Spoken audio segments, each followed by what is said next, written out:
Bonjour, je suis ravie de vous retrouver donc pour réaliser de nouvelles recettes sous les saveurs de l'océan Indien. Alors toujours dans le même but de voyager donc à travers ces épices, ces saveurs et de nous faire plaisir. Je tiens aussi à vous remercier de l'attention que vous avez eue donc pour ma première vidéo sur les cuisses. Merci pour les commentaires, merci pour mes premiers abonnés et j'espère qu'on va continuer à faire ensemble de très belles recettes sous les saveurs de l'océan Indien. Donc c'est parti! Alors aujourd'hui nous allons réaliser des mukargas au coco. Mukar signifie petit pain, gas malgache au lait de coco. Alors c'est ce que nous prenons au petit déjeuner tous les matins à Madagascar, donc accompagné d'un petit thé, donc toujours au lait parfumé aux épices ou du thé nature parfumé aux épices, et donc le mélange est délicieux. Alors pour réaliser cette recette, il nous faudra pour 400 g de farine de riz, 500 ml de lait de coco, de l'eau bien chaude, l'équivalent d'un pot de yaourt, du sucre en poudre pour une valeur de 150 g. Après pour le sucre c'est vraiment en fonction, puisque donc on a chacun ses goûts, donc ça sera plus ou moins sucré à doser en fonction.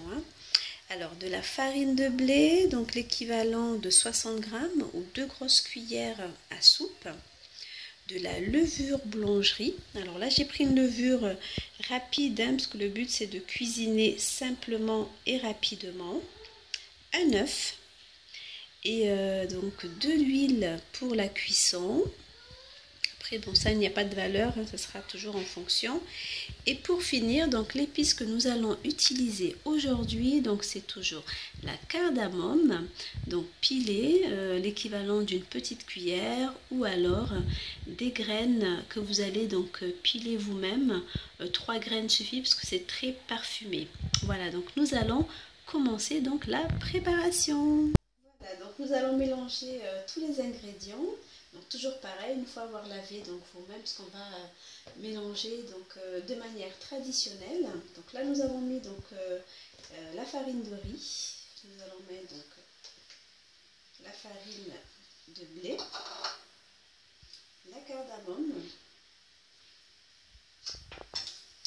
Alors le sachet de levure boulangerie, donc on peut mettre la totalité. Et alors donc nous avons le lait de coco et du coup donc l'eau bien chaude.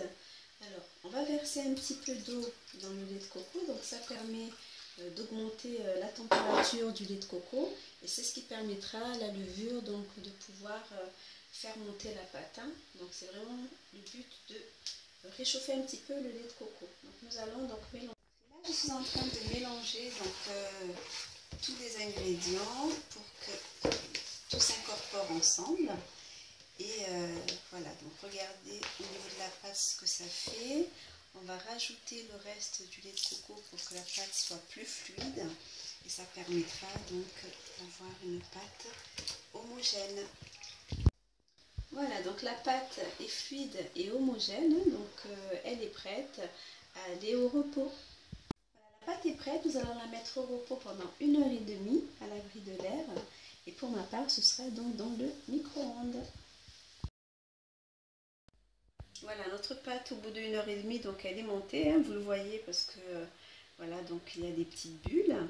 Et nous allons incorporer donc le sucre. Voilà, donc là je mélange bien le sucre, et donc du coup pour les 400 g de farine de riz, la dose de sucre que je vous ai proposée au début, donc pour moi c'est assez sucré, donc je n'en rajoute pas. Donc là nous allons casser un œuf. Voilà, et que nous allons donc mélanger pour que la pâte soit terminée. On va la laisser reposer encore 10 petites minutes et après nous allons passer à la cuisson. Je vous propose donc deux versions, la version avec la poêle de Madagascar, donc avec plusieurs compartiments, et la version avec une poêle à blinis pour les personnes qui n'ont pas celle de Madagascar. Donc on va tout simplement verser une bonne mouche à la poêle.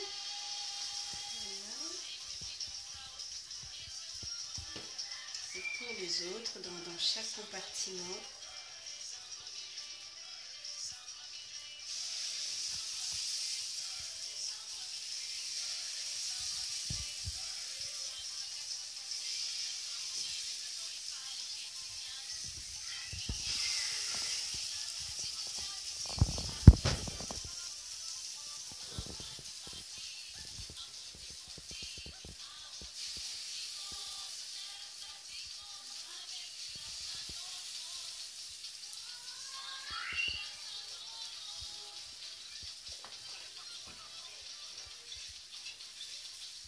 Voilà, un petit peu d'eau pour lancer la vapeur.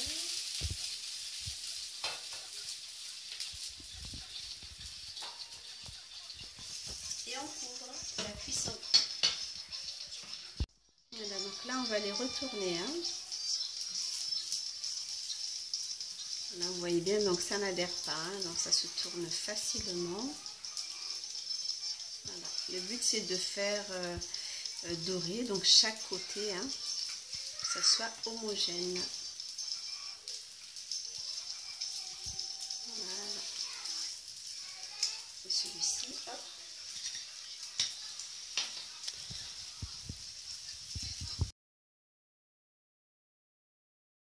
Voilà, la recette des moukargas c'est terminée. Donc regardez, c'est une version très moelleuse, hein, donc à déguster avec ce petit thé à la cannelle cette fois-ci. Donc n'hésitez pas à tester la recette et à nous la partager sur la page Keshia Délices. Et si vous n'êtes pas encore abonné, donc n'hésitez pas à le faire. N'hésitez pas aussi à liker la vidéo si vous l'avez appréciée. Je vous retrouve à très bientôt pour d'autres recettes avec toujours les saveurs de l'océan Indien. À très bientôt!